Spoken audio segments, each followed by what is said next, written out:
Welcome to Who's Your Neighbor? I'm Terry McGill, coming to you from Portland, Oregon, and I have another one of your neighbors tonight that you probably haven't met. This whole Who's Your Neighbor show came about because after COVID hit, I began reading so many stories of the effects on people's lives. I didn't realize, and a lot of people didn't realize, how much the interaction that we have with others affects our quality of life. And when some of the worst stories that I read was when somebody all of a sudden, instead of having the toxic person go to work, they were staying home all day long, and they were, not locked in, but they were in the same home with them all day long. They didn't get the respite time that they used to. So many other stories. So what I wanted to do, and have been doing now, this is about the 12th of your neighbors, some of whom I've never met. Some of whom, like tonight's guest, I've known, 15 years, maybe a little more. Ute was a Waldorf school teacher in my son's school here in Portland. And now you're going to be fascinated, because I'm fascinated. I've got some questions I want to ask her, and just, hear more about what she does. Now, you may know people who work with animals, not veterinarians, but others who, without a license, they've developed their background, their shtick, and hearts as big as the ocean. And that describes Ute. She has a second aspect that I'm going to save for a little bit later. So would you welcome with me Ute Luppertz? Hi, Terry. It's so good to see you again and talk with you again. I think it's been a year and a half or two since we saw each other. Oh yeah, it has been a while. It's so nice to see you. How are you? I'm doing well, and you're just glowing, so I know you're doing well. And I watch your posts on Facebook, so I know some of what you do. And I noticed one thing that it's like, wow, now that's unique. You work with animals, but you specialize or focus on older animals? Yes. I love the seniors. I love the ones that have gray hair and gray muzzles. And I especially love animals that are preparing to pass over. So that's an area of my work that I'm very passionate about. So part of me is going, wow, it's wonderful that you're specializing, because what I know about specialists is when we zero in on something, there's a lot to know that we don't know unless we zero in on it. So what is it that you bring to older animals? Some of the, just off the top of your head, what do you see people bringing their animals to you? Why? Well, I think there's a very sacred time when we get older. A lot of humans might discover their spirituality. I see something similar. It's not a good description, but I see something similar with animals. And so what I feel is really, really helpful is that I support the family, the humans who are dealing with the impending loss of their companion, be it a cat or a dog or, parrot, horse, you name it, right? And with animals, inadvertently, they're often objectified. So we take them to the vet, obviously, right? And in most cases, humans also make decisions about when the animal is going to die. And that is not good or bad. I'm just saying this is what is, right? And I find that a lot of people are very, very burdened with the agony, with the grief, of the impending death, you know? And also, I find that animals are not taken enough into the equation. So in my work, it's a blend of very practical hospice support, but also intuitively connecting with the animal and seeing, how are you doing? Because we look at them like we might look at a child, like, to have some kind of an analogy here, right? Right, yeah. And when I do intuitive work, and for those of you who wonder, I do a lot of animal communication sessions, and they include also a very practical aspect when the animal shows a lot of pain, and it's hard for the human to discern, is it pain or is she just tired, right? And what I feel we underestimate are two things. One is that the animals know us so well. Many of them are actually more concerned about our well-being than about their demise. There's much more, in many cases, I found animals are much more willing to surrender to this transition or to this initiation, as I would call it, right? Yeah. So I think people underestimate how much they want us to be okay, how much they want to comfort us. Yeah. And that's one aspect. The other aspect is that I feel that all of us, myself included, have still a whole lot to learn about being present when there is this transition that is so mysterious. It doesn't matter which spiritual affiliation we have, as far as I'm concerned. It's a mysterious, very sacred thing. And when I say sacred, I want to also say, sometimes there are situations where we are suddenly confronted with a death, say an accident or someone collapses. It can happen with people too, obviously, right? So it's not always that we sit there and we know it's going to happen. But I really feel that in the Western culture, even for those of us who are more spiritually inclined, right? It's underserved. It's underserved. We are supposed to get on with it. We're supposed to do this or that. We would never do that with a human family member, right? And it's not malintent. It's just how we are conditioned. And I would like to shed light on this. And I also want to empower people to really connect as best they can and be very authentic and honest with themselves and also with the animal. So one thing, for example, that I hear a lot of people say is, it's okay, it's okay, it's okay. And it isn't.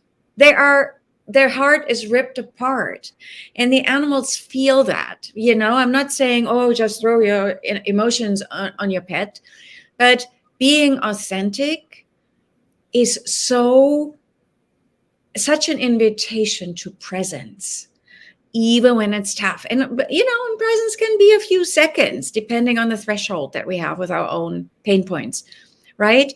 So for me, it is the most sacred aspect of the work that I'm doing. If I can support an animal to be at peace, if I can support families, humans, to be available for the experience with all that can entail, I feel I have fulfilled my mission if I get to do that. And that sometimes means I'm very quiet and I'm holding space. Sometimes people want a little bit more input, right? And then we see, do you trust who you're partnering up with, a vet, the crematorium, whatever choices you make? Do you feel comfortable with a route of treatment? Do you feel empowered to serve the soul that shares her life with you? So you're a loving companion at the end stage of the pet's life, not just for the pet, but for the family? Yes, yes. Yes. That's so powerful. We didn't have that. We had 3 pets, and with my son, our son, and when they transitioned, it was only with Bruno the last of the three, that and our son has said, geez, I was hoping I would be away at college when this happened, because he didn't want to be there. I Yeah. didn't know how to guide him at the time. Um, Yeah. and so all three of us, we were fortunate because we went to a vet and they said, would you like to stay here? Would you like to be with him? This is what you'll see over the next 10 or 15 minutes, but stay in here as long as you want to. Yeah. And then they left us by ourselves. Yes. Yes. So we could cry. Yes. Crying is super important. It's liquid love, Yeah. So you also go a step further, though. I've been reading about your training program for others. Could you speak about the Death Doula program? That's what I call it. Yeah, that's what I call it too. So someone approached me a few years ago and said, there is nothing out there, and now we have actually a lot of programs that people can access all over the United States. And I just decided that the bag of tricks, the bag of skills that I have, that I put that into a structured format. And I started offering a one-day workshop. This was a number of years ago. And it was so well received that I fleshed it out a little bit. So when people are curious about that, everybody, anybody who wants to know anything about what I do, they can talk to me. I talk to people for free so that they get to know who I am and that I get to know who they are, right? Right. And so we do have your contact information, and we'll put that in the chat room so that those that are watching this can go back and take a look at it and connect with you. Thank you. Thank you. And the short of it is that when people do this training, it's now a longer weekend workshop, like 3.5 days. They will get tools they can, it can be someone who has an animal. It can be someone who has friends. A lot of people are trained in some spiritual modalities, and some people are like dog trainers or daycare providers for animals and what have you. And in essence, the people that come to me, they want to have some more tools, and they don't want to be as helpless. They also want to support their friends and clients. And that's what I offer. When you look now, you see other trainings, as I mentioned before. I think one of the things that I highlight is not only practical stuff, but also self-awareness and mindfulness. So there is definitely a component, while we get very, very practical tools, that we're also looking at ourselves. Who am I in this process? How can I hold space for someone without being overbearing or being underbearing or being too clinical or being too that, and it comes back to that thing of how authentic can I be? An example would be that on occasion, clients ask me to be present when they have a euthanasia in their home. And when people are local and know me and they want that support, I provide this.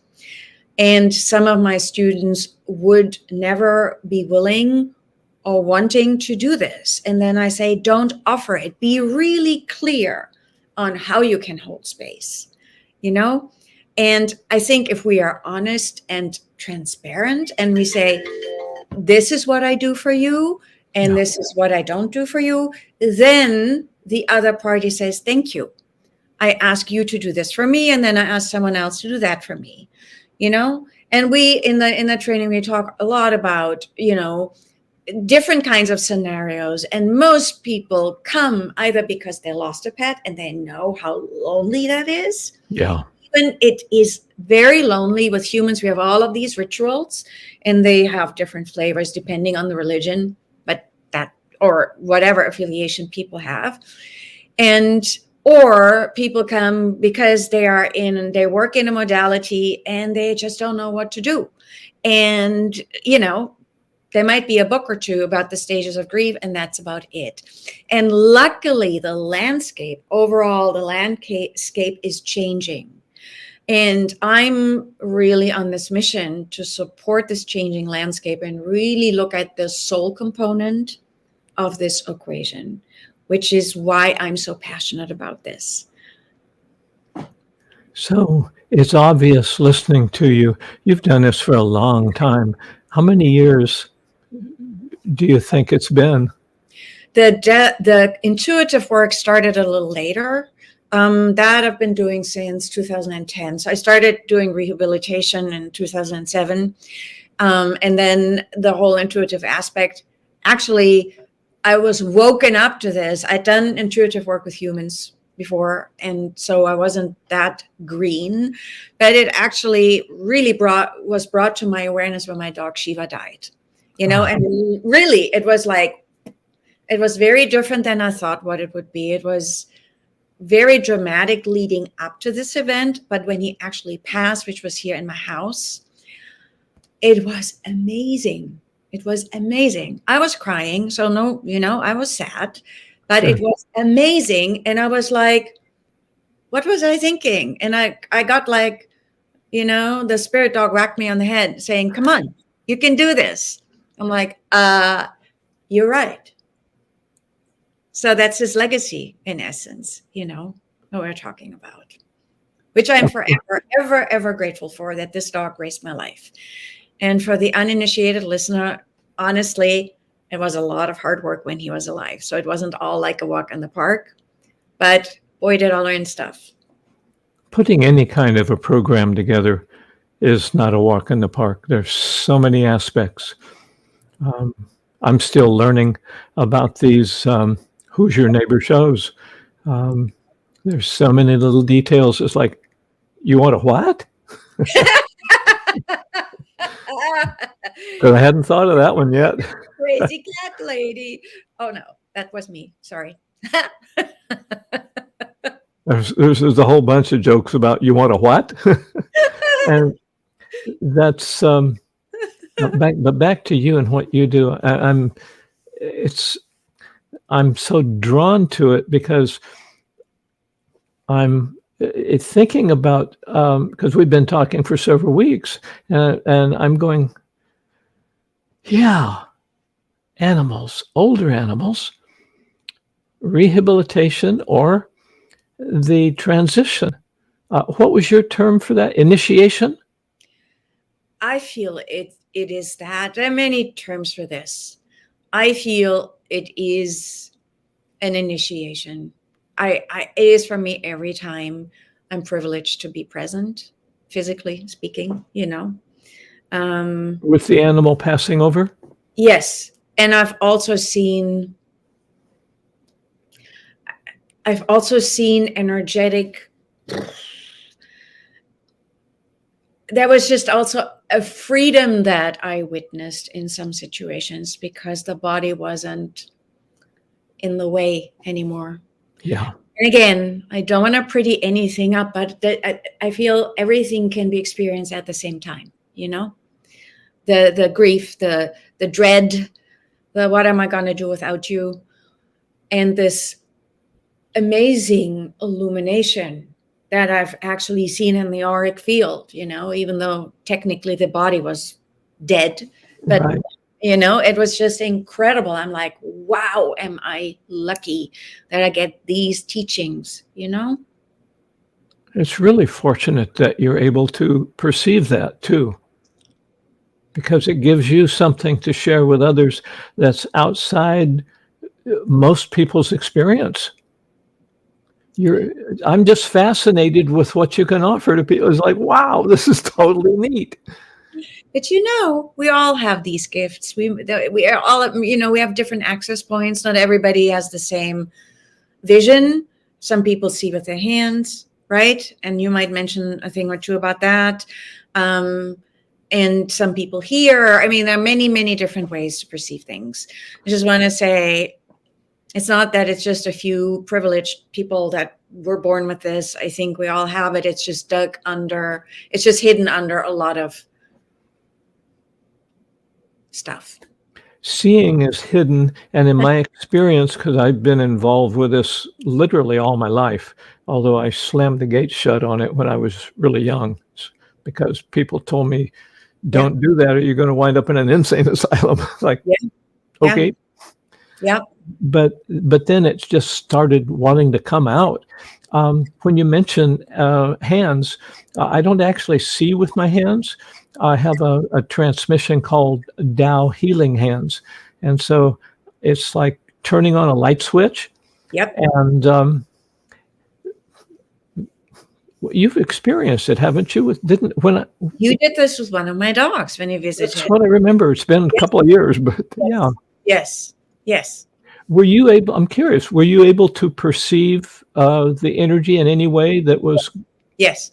You know, I know my dog like my socks. I mean, that sounds weird, but I know I can tell how my animals respond to someone's energy, and I remember vividly that he went into a trance-like state when you were visiting and sat on the couch with him and you put your hand on his belly. Do you remember my dog Pablo?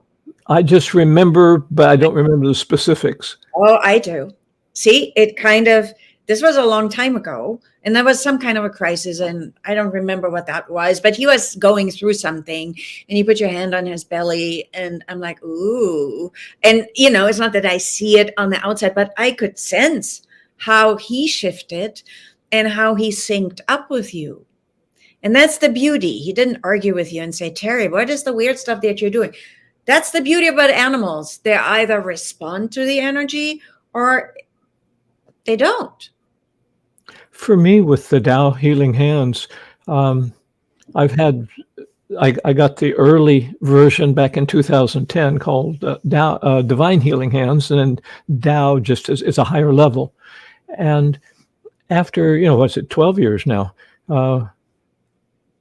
Terry doesn't do this. I know I don't do it. I turn the transmission on. It happens. It doesn't, sometimes I can feel my hand vibrating and feels like it's 3 times as large as it is. Yeah. But mostly I'm just aware of what's happening with the person or the animal. And yeah. That's awesome.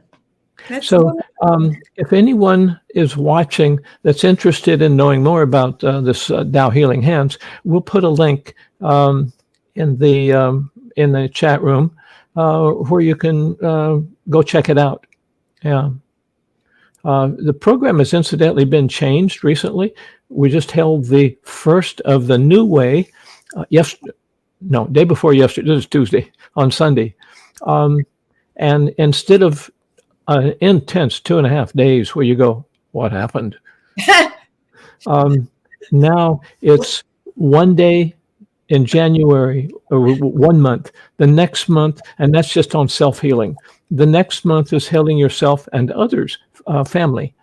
And then if people want to do it professionally, then there's a 2-day workshop the third month where they get the download that gives them the ability to do home blessings, business blessings, much more than, family, and pets are part of family as far as I'm concerned.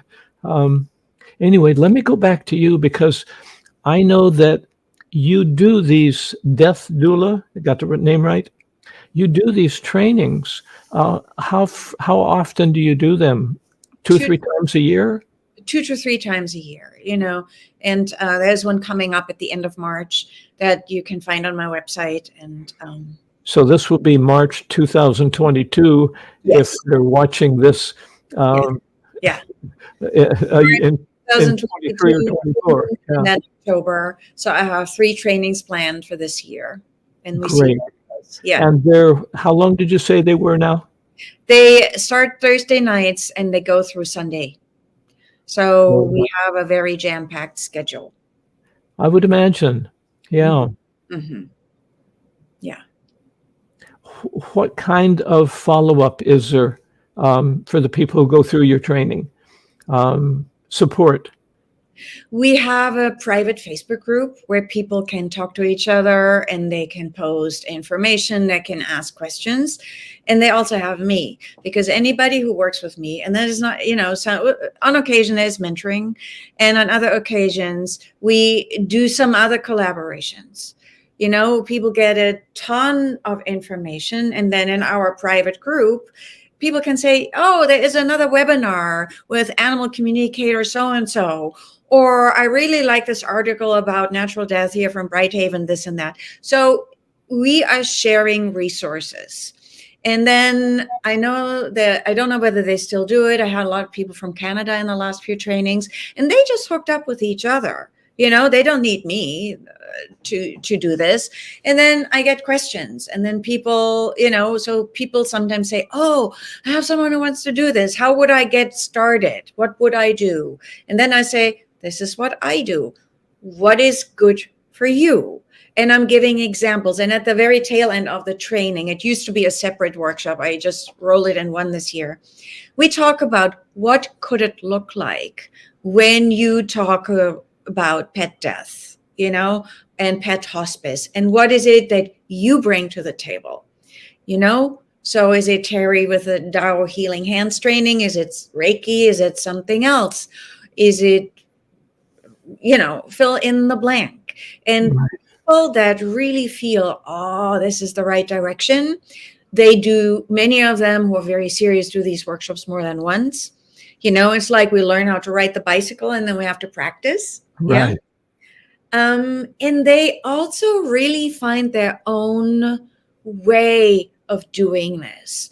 The one thing that I caution against when we're in the session is, don't call yourself anything if you can't answer questions. So because it's a fascinating concept, but just say things that you can actually embody and explain to people. That's so important, Right? and that's missing.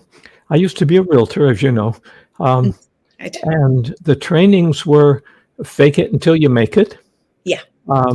Make a promise and then find out how to keep it. Yeah. That never felt right. Yeah. I know what you're talking about. Yeah. I think also in the, say, intuitive spiritual healing world, I see a lot of inflated things where I wonder what that is. But it's, we all have our own journey. And I'm just thinking, if you call yourself something and someone says, what is that? Have an answer. And it doesn't have to be the answer that I give when people ask me. It's yours, So. What you mentioned reminds me, and you may remember when Rajneesh was here in Eastern Oregon, and other listeners may not, but there was this guru from India with, I forget, 23 Rolls Royces and 17 Rolex watches.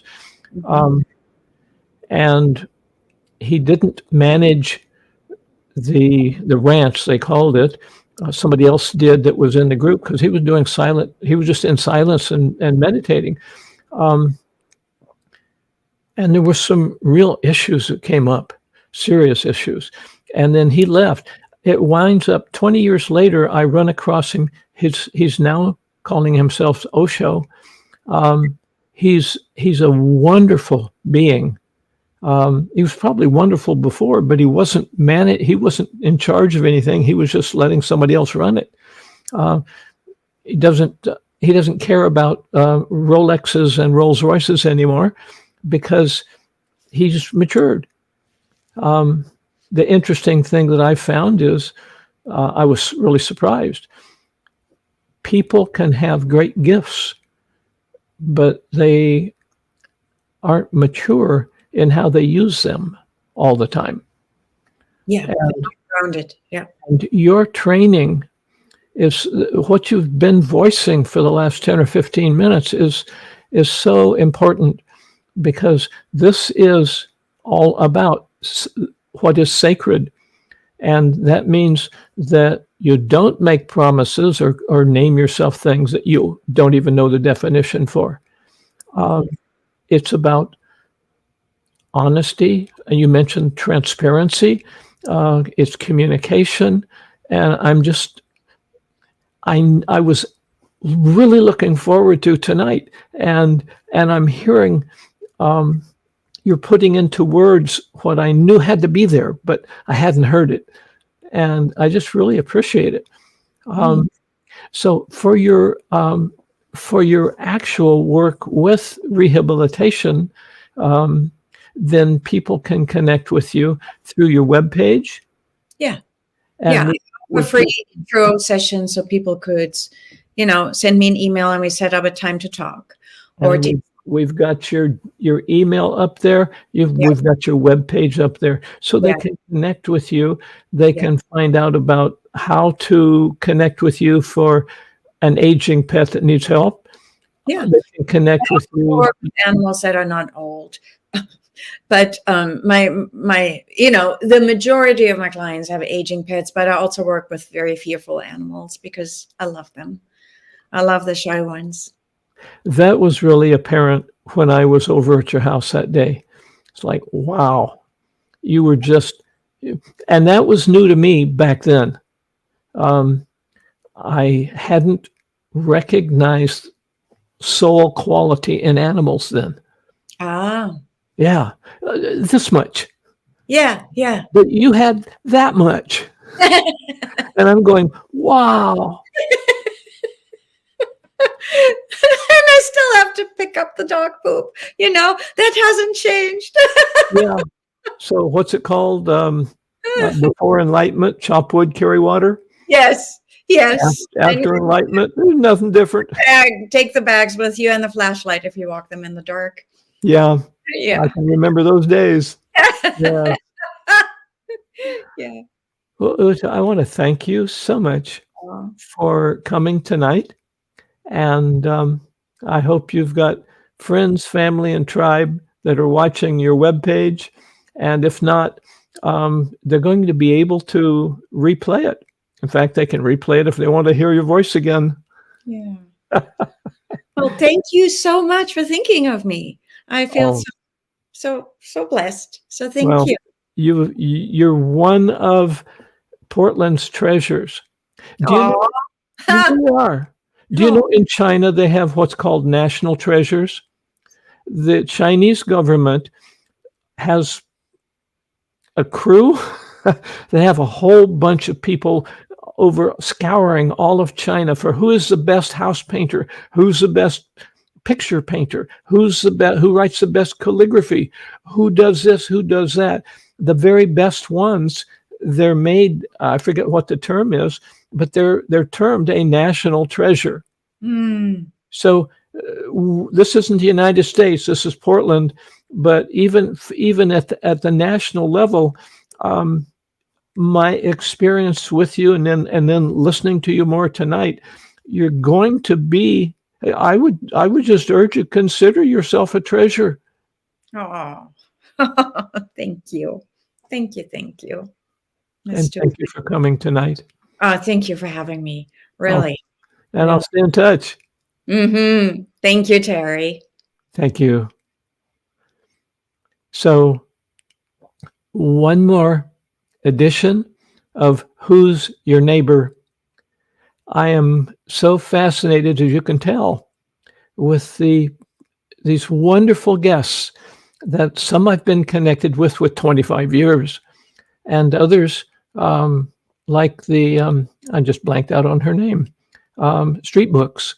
Had never met her before, except I went to donate some books, and this is an incredible program. So there's been, I think with Ute tonight, this is a round dozen of treasures here yes, we're in the Portland, Oregon metro area, and we're a digital society anymore. So dial in, connect in, send an email, go to the webpage wherever you are in the world, and discover more about pets and people who love them, especially Ute. And you've had a chance to to feel her passion. Um, I just love it because when I speak with these people, my heart opens more. It's like, wow, I love connecting with people who love what they do and who are doing such important work. Well, so I won't keep on going because I'm still re-experiencing and thinking and processing after listening to Ute. It's just like, wow. So I want to leave you with one other thing, and that is the whole concept of Tao healing hands. If you have a family member, a pet, your finances, or your house, there is a transmission called Tao Healing Hands, relatively new. It's been around officially since about 2010. And I think there's only 10 or 11,000 of us that have received that around the world. But it's an incredible gift. And I invite you to check over in the web page there where it says five levels of creation. That's the philosophy behind how does it work. So, if you're interested, check it out. Some people have told me, I'm looking for another tool for my portfolio. Really, what do you do? Well, I'm a veterinarian, or I'm a medical doctor, or I'm a whatever. And they want to be able to do more. And so they check out Tao Healing Hands transmission. Anyway, that's there for you if you'd like to check it out. And until next week, Tuesday night, and these are recorded incidentally, so you can go back and watch them again. You don't have to be here at 7:30 on a Tuesday evening. Just go to the wherever you found it. It'll be there because they're archived. So until next week, I'm Terry McGill in Portland, Oregon, and come again next week and find out who's your neighbor.